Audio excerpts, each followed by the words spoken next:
Yeah, buddy. Welcome to Hardcore Enduro, where it's all about getting out and riding the hard stuff. I'm George, the guy behind the bars and the voice behind the mic. And today, this morning actually, we're riding the Remington Ridge Trail.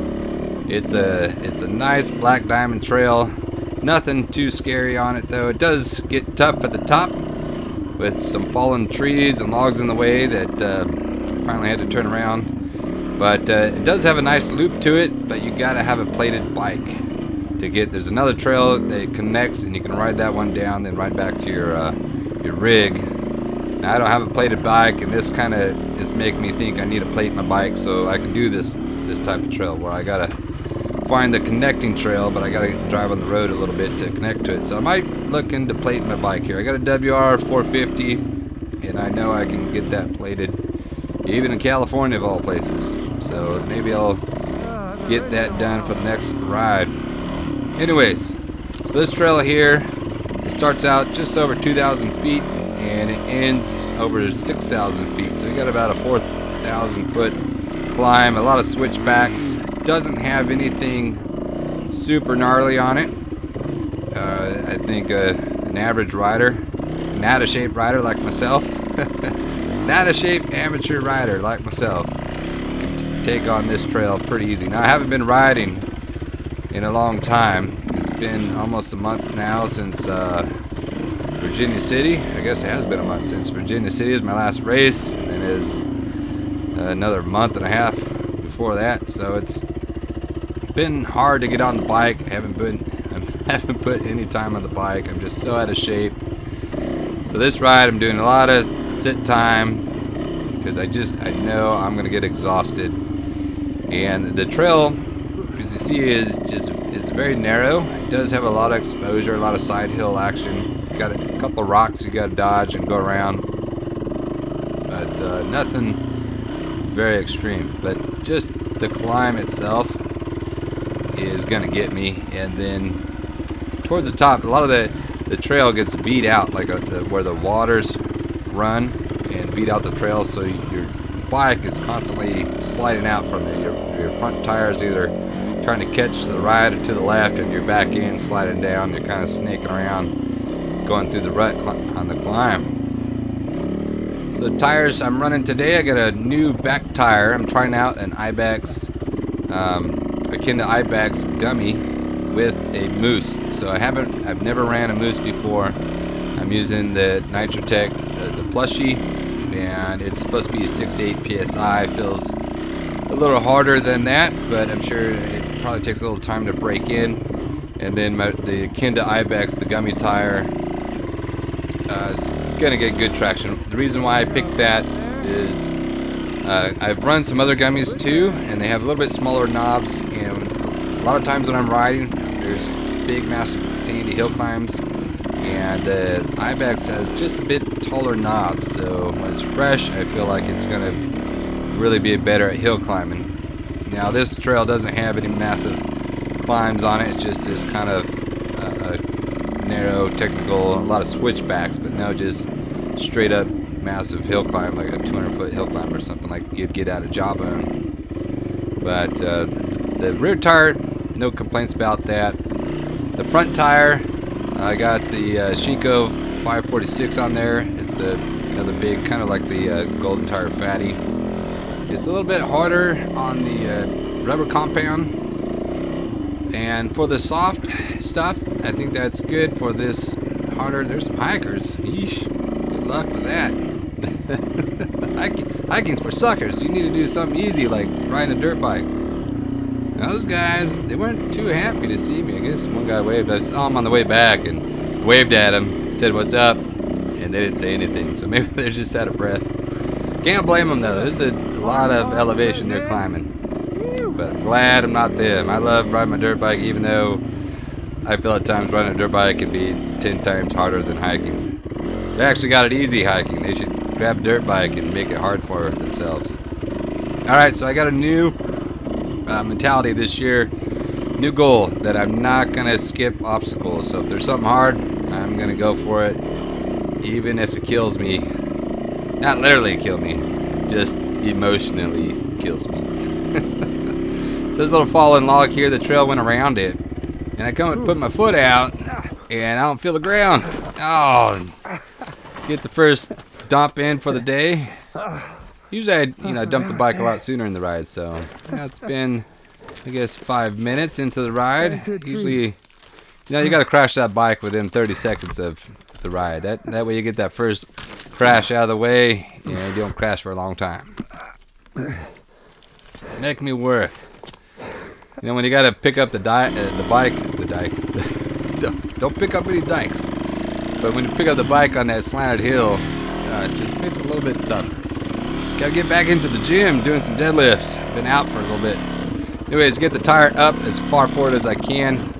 It's at this weird angle and it's slanted. I know the camera doesn't show you, but it's going downhill, and the log is just tall enough that it makes me high centered there.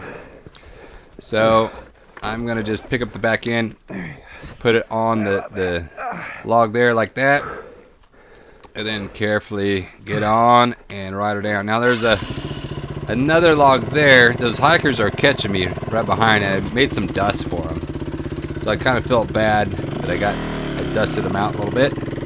So I avoid this one. I know I just said I don't want to avoid obstacles, but I did it just because the hiker's right there, and I don't want to make a huge cloudy mess for those guys hiking up. So anyways, so we're on climbing now. I had my suspension done about 2 weeks ago. A great shop out of Fresno.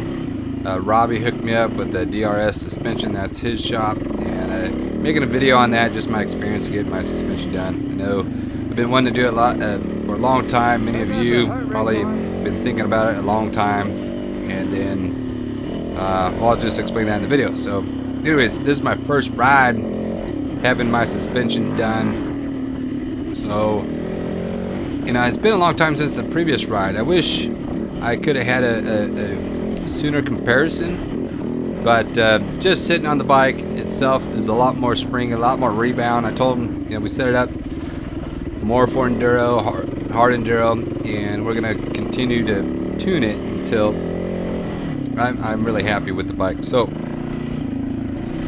the other thing I did with the bike too is I put a new chain on, and I put the chain, little tight technical sections here. Got a lot of side hill as you're cutting up and across here. It just zigs and zags. Now there's a lot of cow trails up here too, and some of the cow trails are misleading. So you'll see a cow trail going off left or right, and you gotta stay in the main trail here. It doesn't get ridden very much, so it's easy to miss this for a cow trail. Now back to the chain. So I put a new chain on, and I put an extra 2 links in there, and I was able to move my rear tire almost an inch further back. So we'll see how that sets me up for hill climbs and those weird, when you get that tire, you're on the vertical, your hill or a rock or a log, and the bike, it just feels like it's straight up in the air, and you're trying to teeter on it for balance. That having that wheelbase just a little bit longer, I think it's going to help me out in those awkward, where you're uphill positions.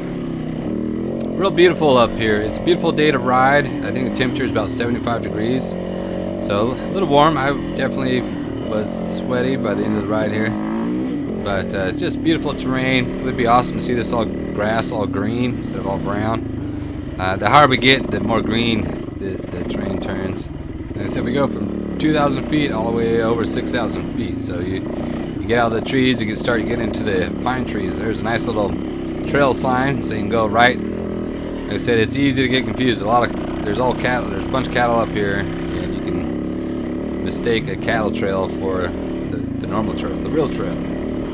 You got to stay on the trail. In California, they don't want you messing up the environment by creating any new trails anywhere. Ooh, little rock section. Out of shape. Out of shape. Yeah, you are out of shape. Why don't you get your ass in gear? Start working out, running, rowing. I used to be in super good shape. I used to run marathons. I swam. I swam Alcatraz. I used to race in kayaking, ocean kayaking, and My endurance, my conditioning has gone south. I need to get back into it. I'm sure many of you are the same in the same boat where you're just unable to get into the gym, get into any kind of physical fitness activity to get your conditioning up other than riding the bike. But I need to be doing something outside of riding the bike to get my conditioning up. You know, I'm just, every time I ride, I feel like I'm starting fresh, brand new, and I'm just exhausted. And then I ride with my buddy Kyle, and he yells at me the whole time for being slow and sitting down because he rides his bike like every other day and is in super good shape. Now, I really like this trail. Even though I didn't finish it all the way and hit the other one on the way down, I'm going to come back and do that again. You know, it's a fun trail. You can see not a lot of people come up here. It's kind of a little hidden gem of a trail. This is all public land, though. This isn't private land where, you know, some people get mad and they don't want you to, you know, say where the trail's at. But this is all public land. Anyone can come ride here. It's on any map. It's kind of out of the way and not a popular destination. So that rear tire is just hooking up good. I really like this Ibex. I might get another one after this one for another backup. But it's really grabbing really good on these uphill climbs. And it is gummy. And after the ride, you know, it wasn't a long ride. So I rode 2 hours today, not a long ride. And I'm getting a lot better. When I ride by myself, I'll say, I don't just have a lot of whiskey throttle or I'm really burning that rubber, you know. Some of the guys, you know, you ride, you're really just eating those tires up. I try to limit my wheel spin in a lot of areas. And you'll see up at the top here where I'm really controlling the wheel spin. Number one, so I don't dig a big hole, but that I'm also just not eating up the tires. Yeah, different cow trails. I talked about that earlier. You know, there's just cow trails going all over the place. And you'll see a trail and then it like just disappears in the bushes. And you're like, these cows are ruthless. They just go wherever the hell they want. But you can see how this trail is kind of V'd in. And from the water running down, you just narrow, everyone's running the same line. You can see my front end. I'm constantly, it's tracking up or tracking, you know, it's tracking left or tracking right. And so the front end's getting off-centered, and then the back end staying in that rut. So it just made it a little tricky. Come on, George, stay on the trail. Now I'd say this is a good black diamond. It's nothing hard. This isn't an extreme, like, you know, Jawbone and some other Rincon. I love Rincon. Those have the obstacles. I'd call them not even a black diamond. It's just hard enduro style of trails.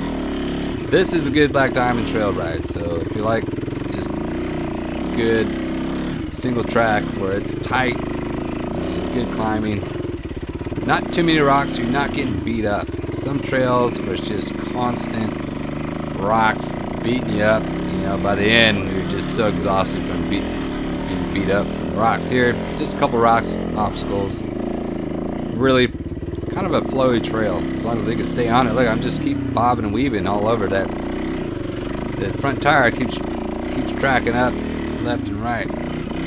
Now this is where I think a skinnier tire might do a lot better.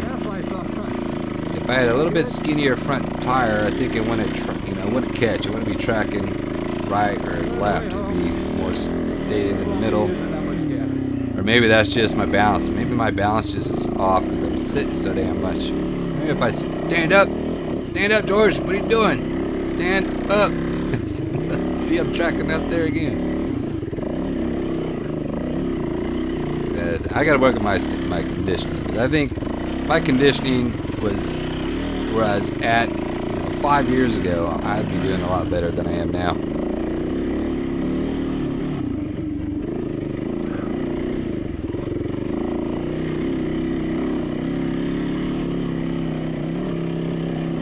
So as I'm climbing up here, I can see the little gas light on my bike is on. So I left and I forgot to fill up my bike, and thank God there's a gas light on that to remind me I was getting low on gas. So my gas light is on.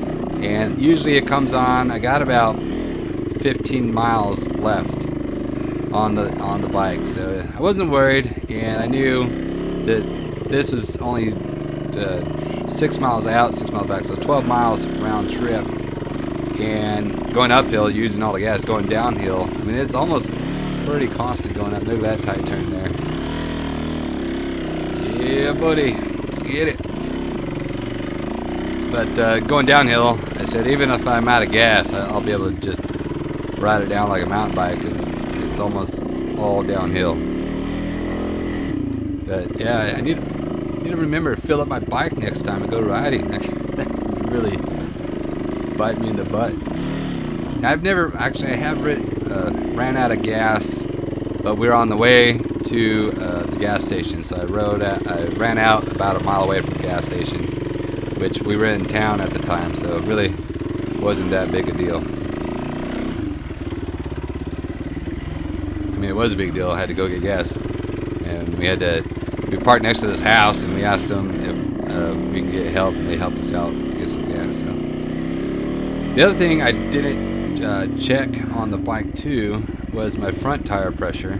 With the tubeless, you always have to check your tires pressures out, because if that inner tube gets low, it can cause the tire to break the bead, and then your tire goes flat, and the inner tube, you'll mess that up, and then you have to buy a whole new setup, which I have done on the rear. Now I have the Moose on the rear, which I put in myself. I put 2 rim locks in it, and I lubed it up how it's supposed to be. And so I'm still curious. I'm not 100%. It's my first time riding on it, so I wasn't 100% confident how that would stay. But I actually had no problems with it. So we'll see how long this Moose lasts. If it lasts a long time, I might do away with the tubeless and just go to Moose's. You don't have to worry about a flat tire, and you don't have to forget about airing up your tires. So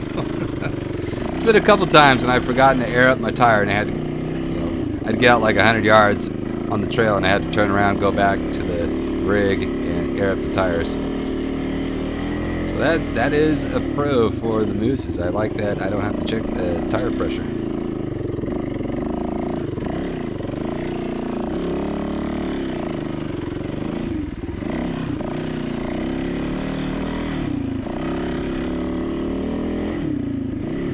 Now where we're at is just south of Lake Isabella, and one of my favorite places to ride is there, called Keysville. And from Keysville, it's free to park, free to camp, and a ton of trails, good black diamond trails with some obstacles. It's actually a lot of fun riding there, and you can go from the low altitude of 2,000 feet all the way up to the mountains, 6,000 to 7,000 feet. The Greenhorn Mountains are there, and you can get into the pine trees, very foresty. It actually is really cool. So even if you go in summer, it could be a 100-degree day, you'll launch in Keysville at 2,000 feet. It's like 100 degrees, and you climb up, you get over 6,000 to 7,000 feet, and then it drops down 15 degrees, 20 degrees, and it gets nice and cool to ride.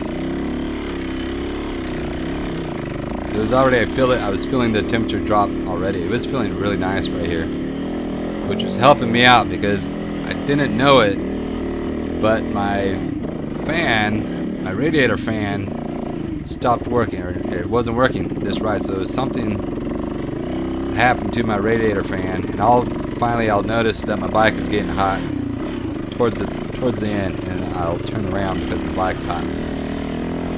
So that was the only issue I had with the bike is the fan. Now it didn't stop me going downhill. The bike wasn't getting hot at all, but going uphill, especially the 450, you need to have a radiator fan to keep your bike cool. Now I have oversized radiators, so that helps out quite a bit, because I've ridden in 110 degree weather with hardened terrain where I'm stuck on a log and just really no airflow or anything, and my bike has stayed cool. I mean, the fan comes on obviously, but it was able to do its job and not overheat. So now the bike overheating, when you ride, you got to be, especially I ride solo almost all the time, and you got to be prepared for everything. So I like that this happened to me. I mean, I don't like that my bike overheated, but I like that it happened, and I've learned from the experience. So now I'm gonna go through and check what went out with the fan, and if it is a fuse or a connector, maybe that connector has a corrosion problem or something like that. But just kind of check it out. Look how V'd out it is here. So this is where my front tire keeps climbing left to right. This is where I want that. If I had a skinnier tire, maybe it'd help me out. But the back end's staying in the rut, and the front tire is constantly jumping up left or right. But yeah, having that radiator, knowing if I need to bring extra fuses or an extra relay or whatever it is on my ride, so I'm prepared. I like to be prepared for everything. So I got to make it back. I got my wife and my son in the trailer, and they need their daddy back home. So I like to know that when I go riding, and my wife, you know, she worries about me when I ride. She wants to know that I'm coming back.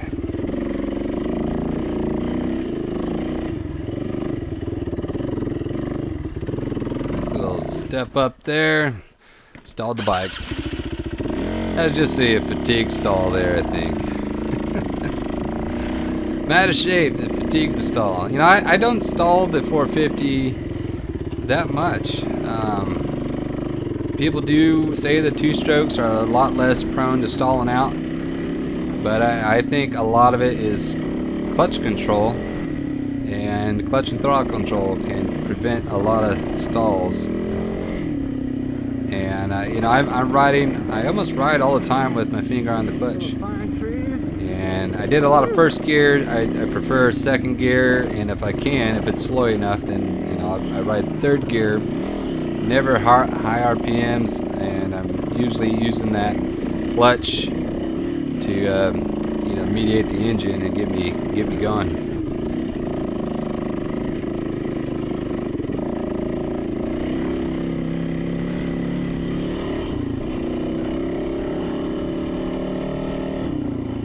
I'm standing there. I can tell because the shadow gave it away.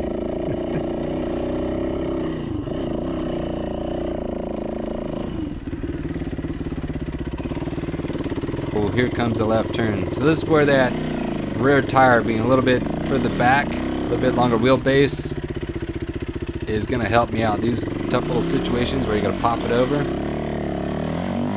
That Ibex, that's a good tire. Of course, it's a gummy. I think any gummy tire is a great tire. We need traction. The gummies, you can't compare them to a hard track tire. The gummies are just awesome. But having that little extra inch of wheelbase, these type of little situations where you gotta have a step up, you gotta pop the bike over. I think that's just gonna be better for me.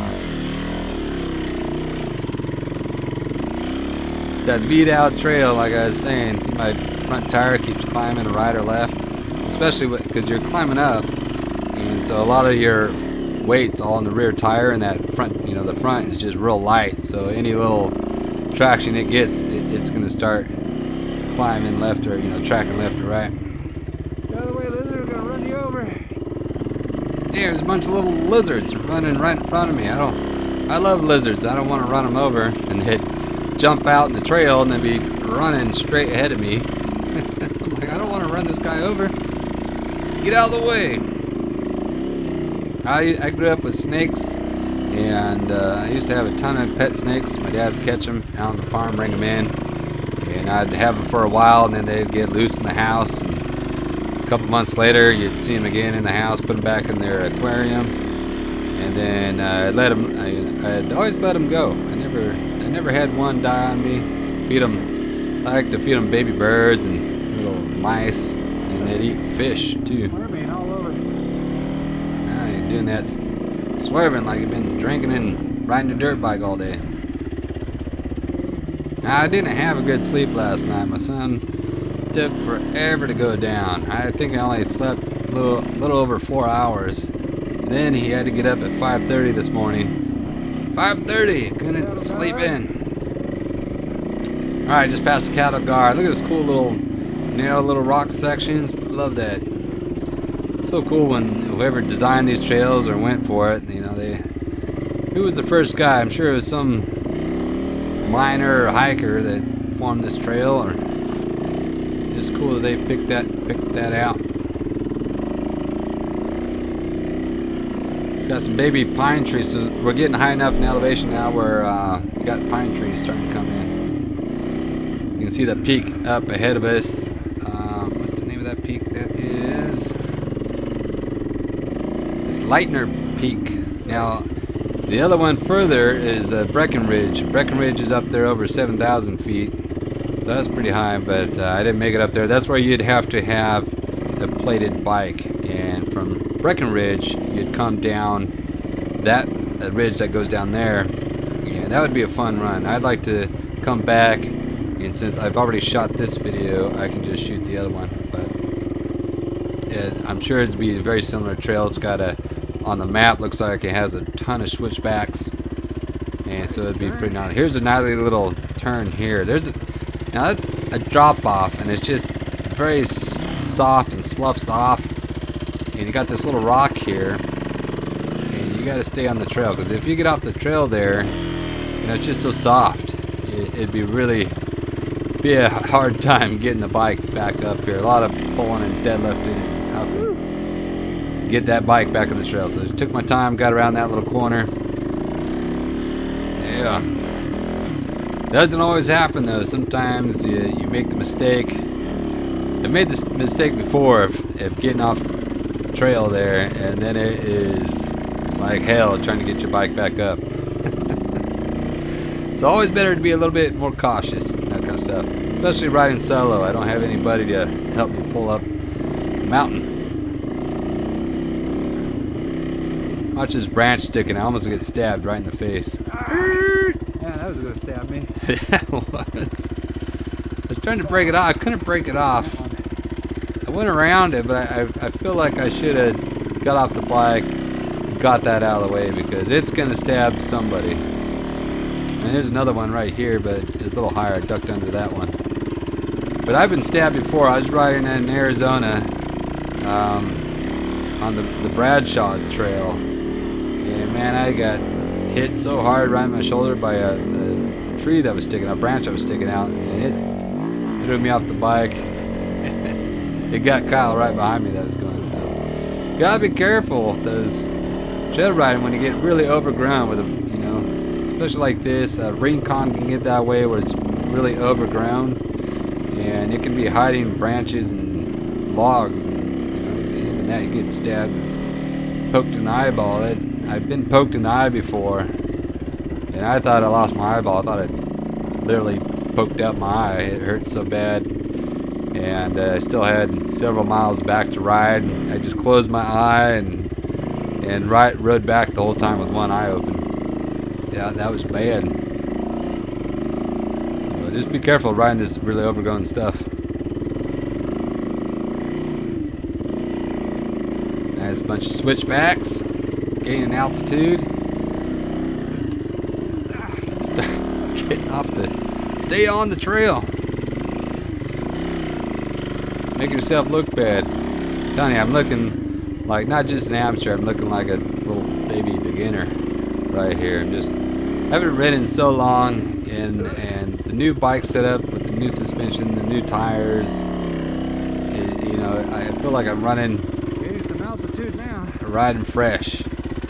So I need to put at least an hour a week at least, you know, on a Wednesday or something like that. Just put an hour on the bike, if not just riding, but just like balancing. And I got a couple obstacles at my house I could be practicing at. I need to start doing that.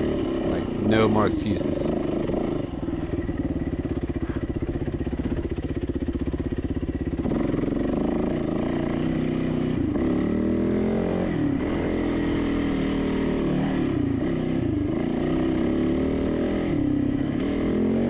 Just a beautiful ride though.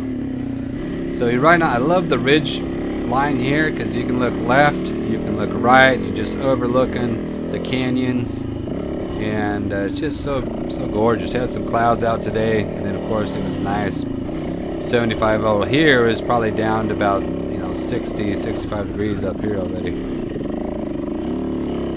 Got some little rocks to get through. Nice.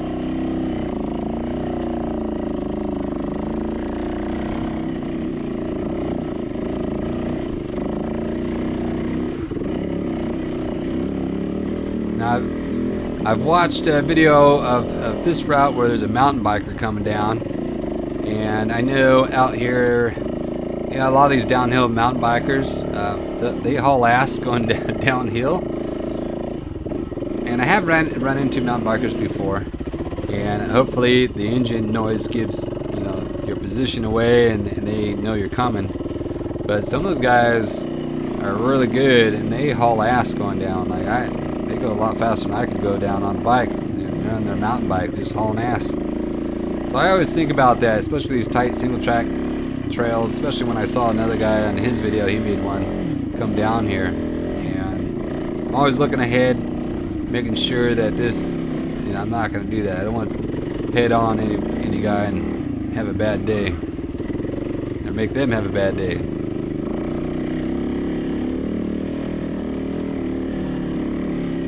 See, the grass now is no longer brown, everything's green, just beautiful. Down below is all hot, all the grass has died off already. And up here, everything's greened up. It's cool. This is just prime. This is like riding in Idaho here. You picture riding in Idaho, this type of terrain. But here we are in outside Bakersfield, California. Hottest. Bakersfield's got the worst. It's got the worst air quality of any place in America, and here we are with beautiful mountain grass, beautiful scenery right next to it. Here's a log, try to cross. Another one where it's just at a little downslope angle, and I didn't double blip it. I know it looks small on camera, but that would be one where I would either need to do like a splatter where you just wheelie over and have that back in, which probably would have been the best option, or just do a small little double blip where you hit that front tire on the log and then you compress, give it a little throttle again. But I didn't do that. Look at that view. That's just gorgeous. So that's a view of the other side. There's another video I ran. It's called Clear Creek. It's one of my older videos, and I didn't have any voiceover on it, but that was an amazing trail, and that was at that far mountain we're looking at. And that goes up what they call the Paiutes. And the Paiutes is another fantastic area to go single track. They got some nice, look at these little branches. Always trying to rip my backpack off my bag, just slow enough where I can get through them. But yeah, the Paiutes is an awesome area to go riding. A lot of technical terrain, tight, sketchy, cliffy, extreme stuff. There's a little fallen branch here, and I can't go over that, so just go around. There's one guy that's been ahead of me, so the trail's gotten progressively more rustic, I'd say. Yeah, and there's one track ahead of me, and so it must have been a solo rider, and probably the week before, maybe 2 weeks before, he's been up here. So fairly recent. Now coming back, when I go back through that way, I screw that all up. I went over around that fallen tree pretty easy, and I go back and I just don't pick a good angle and end up having to push my bike up and around.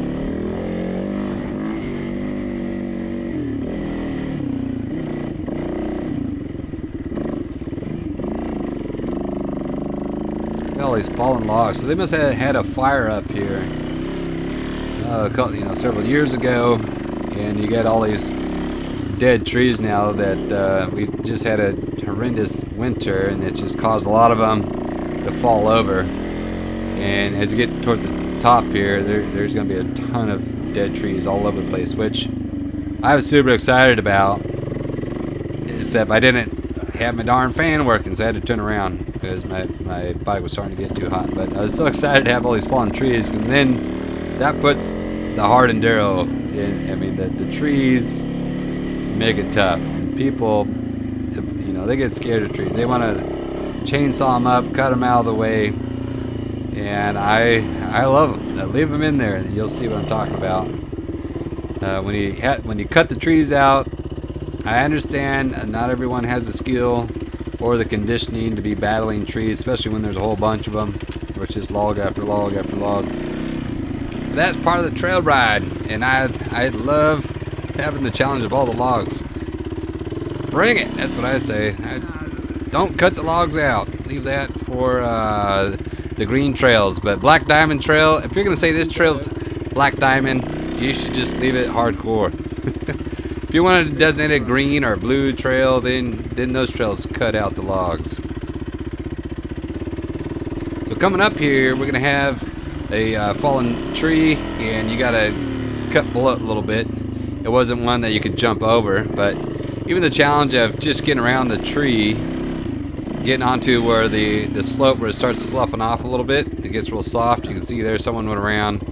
And, you know, it's another skill where you got to keep the traction of the bike, keep your bike from sliding downhill and making it work super duper hard to keep it up. So what I'm doing here is I'm weighting that outside peg with my left foot, and I'm keeping that front end light. I'm using my right leg just for balance. I'm doing little bites here, rocking the bike forward and backwards, just doing a little bite, using the clutch so I'm not having a lot of wheel spin, not digging a big hole, and so it's able to just keep creeping, keep climbing up here. I know it's soft, but I'm able to get up, and really, I mean, a little bit, not the fastest way, but I use hardly any energy. In some of these long races, you know, conserving energy can be more valuable than getting it done really fast. So a lot of fallen trees through here, and I was getting excited because I knew there's going to be a lot of log crossings coming up, and I do a lot of practicing at home on flat logs. Here they're at an angle, so this is a whole another skill set that I need to start practicing. But these little logs here, it's at an angle. The camera doesn't show how steep it is, but so I'm going to get that front end over, and I'm getting it over to the right. Now, if you could ride this, if I had a buddy with me, I could be a little bit more aggressive in how I get over the trees, and knowing that if I got myself in a bad spot, they could help me out. But being solo, I got to do it a lot more conservative. I don't want to risk having the bike go downhill and just really making it a struggle for myself. So, anyways, got through pretty clean, got the front end over, and is able to get the back and just give it a light push over. Nasty. Okay, it's getting good. That's what it's getting. Alright, so the trail goes up to the right, and there's a really big log. I should have went that way. That would have been the better way to go. But I could see the guy ahead of me, he went to the left instead of going up to the right. So I'm following his track. And I should have just went up to the right, because that big log, you know, it would have been the same as that small one. You just pop that front end over, bump it over, and you're able to get that bike rocked forward. Whereas once you get off here, now you're off the main trail, and getting traction here is hard because that dirt, it's real soft. It just starts giving way on your tires. Now right here, I get the front end up, and then I notice some smoke, and I thought, because the sun's hitting me, I thought it was dust, and it wasn't dust. So that is my bike, that is water that's dripping off onto the engine, and it's getting hot. And I thought it was just some dust there, but I did notice it. I was like, what is that? And it's got to be dust. But that was my bike starting to get hot because my fan isn't working. Usually, you know, my bike never overheats. Yeah, I've been out in really hot weather, and the fan keeps the engine cool. If you got a 4-stroke or, you know, even the 250s, put a fan on there. It does the job. You know, I got a R1 1000, and it's got 2 electric fans, but that's a big motor, and on a hot day, the fan motor keeps that engine cool, so that does its job. Alright, so we get up here to the end of the line. That's a fresh fallen tree right there, because that guy's line went under that tree, so that had to have fallen just very recently. But I get here, And I'm gonna look down. I finally noticed that I'm leaking some water. The engine's hot. And then I'm like, I noticed, this is when I noticed, I'm listening, I'm like, usually my fan's kind of noisy, it's all, I'm like, I don't hear my fan, you know. It was a cool day, I know it's about in the mid 60s here, low 60s here, but the fan should be running. And I noticed I'm not hearing the fan, it's kind of odd. And I go to move that piece of bark there, and I look on the bark, and I look down on the linkage cover there, and it's all wet. You can see the water's just coming down there. And when I first saw it, I thought it might have been oil, like a cracked engine case or something like that. So I'm looking on this side to see if there's anything spilling over here. And I don't see anything wet on that side. And so that's when I'm like, all right, it's got to be the radiator. And I don't notice the fan. So now I'm going to look at the fan, see if the fan's working or stuck, plugged up. Well, the fan's spinning fine. It's just not on.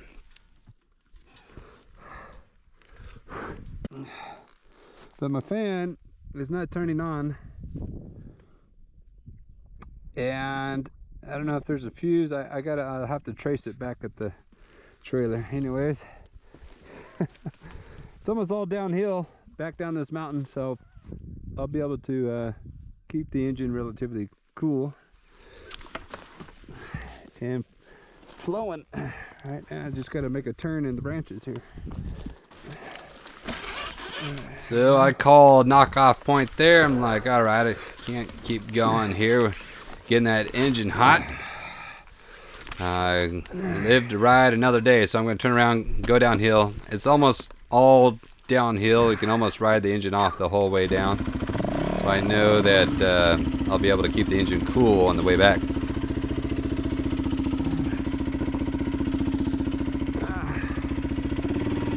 Pretty good trail. Kind of beat out though. You got to watch coming through the rut.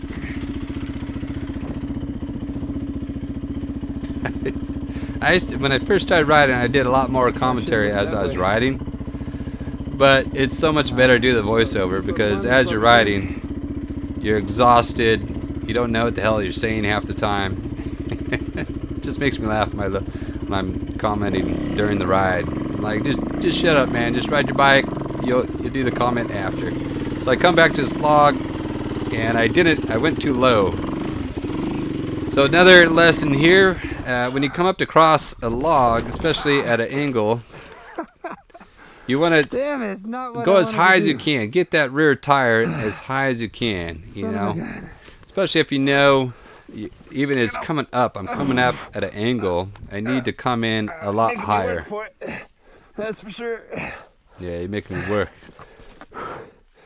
I could have went back downhill and got a faster start, running start at this, and probably hopped over here pretty easily, but of course I don't do that. I'm gonna dig out a little ledge there using my new boots. Got that metal toe tip, putting them to work.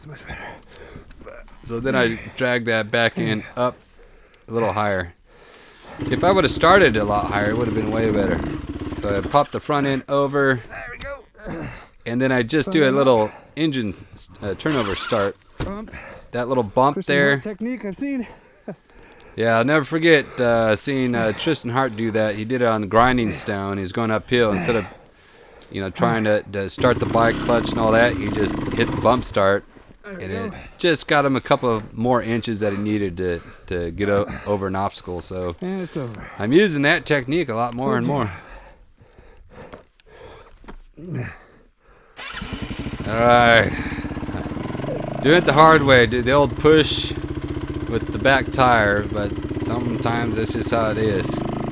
Got to get that confidence up and more practice where I can just be jumping over these logs, staying on the bike.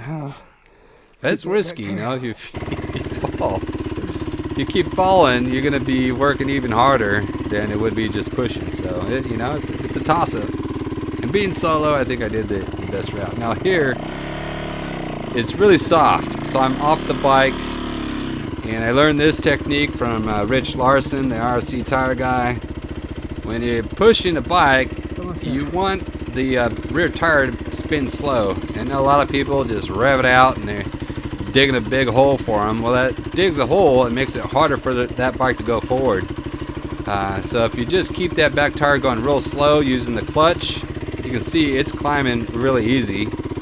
And really, I mean, I'm pushing, but the bike is doing most of the work, and I'm not losing traction. So that was good. Got done. Pat myself on the back for that one. Good job, Georgie.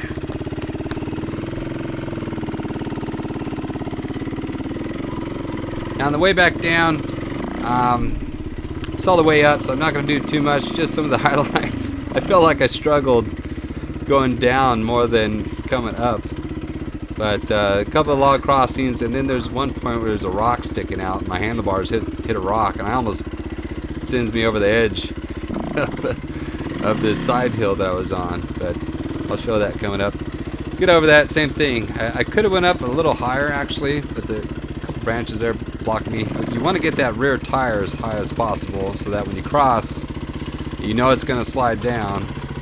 Yeah, it doesn't slide further than you can work with. Now I ended up got off of the bike, and that one just pushed it off the bike, and that worked pretty good.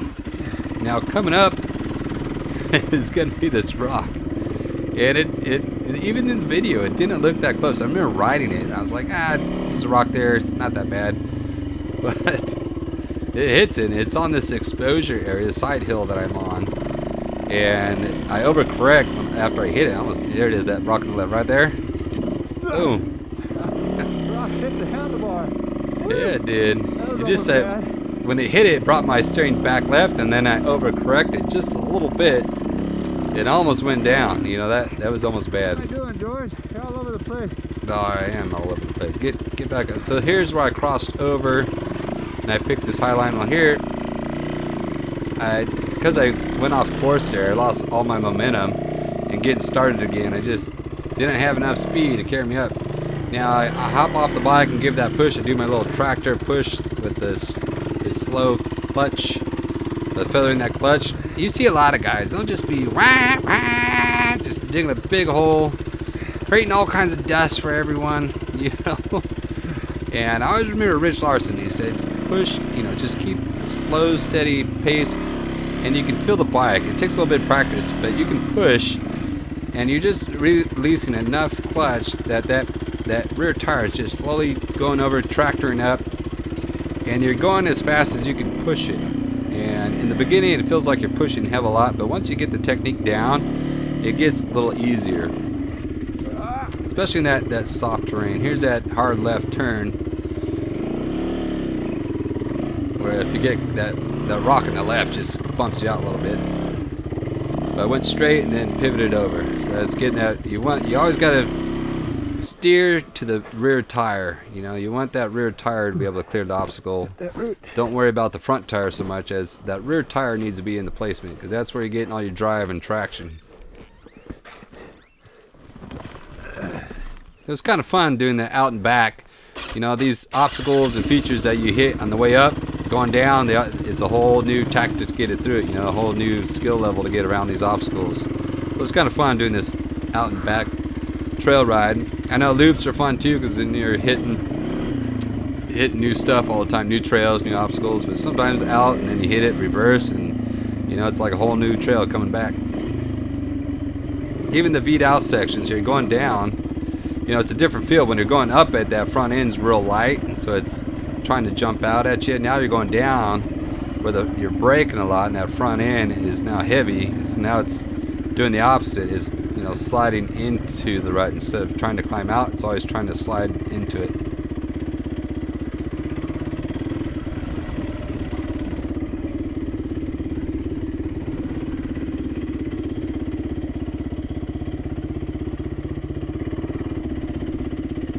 Here's that tree. Once again, I'm not going to avoid it. I could have went to the left there, but I ain't doing that no more. If I got an obstacle, I'm not going to get around it. Now I didn't do the bigger log just because I didn't have my fan on. I didn't want to spend too much effort risking the bike overheating. So otherwise I would have hit the first part of it. Got the front end over, and then I'm off the bike now, and I'm just going to do a little walk. It seemed to work good on that fallen tree that I did earlier up the hill, so that worked once again. Instead of fighting it, trying to stay on the bike, just getting off of it and give it a little push. That worked real well. I'm learning. Feels good. I'm learning something today. Good trail overall, though. You know, I recommend this one. It's this is a black diamond, but it's an easy black diamond. Look at that, picking a new line right there. That's another thing I've been watching on the pros, trying to learn. A lot of times they pick a line that is the easier line. I mean, they're always shooting for the easiest, fastest line. They're not out there trying to hit the hardest stuff because that's what they're trying to show off or anything. They're trying to get through easy. Anyways, folks, I'm gonna bring this video to an end. Hope you enjoyed it. It was great to be out riding again. It's been a while just doing some trail riding. You know, I love racing, but I love trail riding too. So until the next video, get out and ride and get some.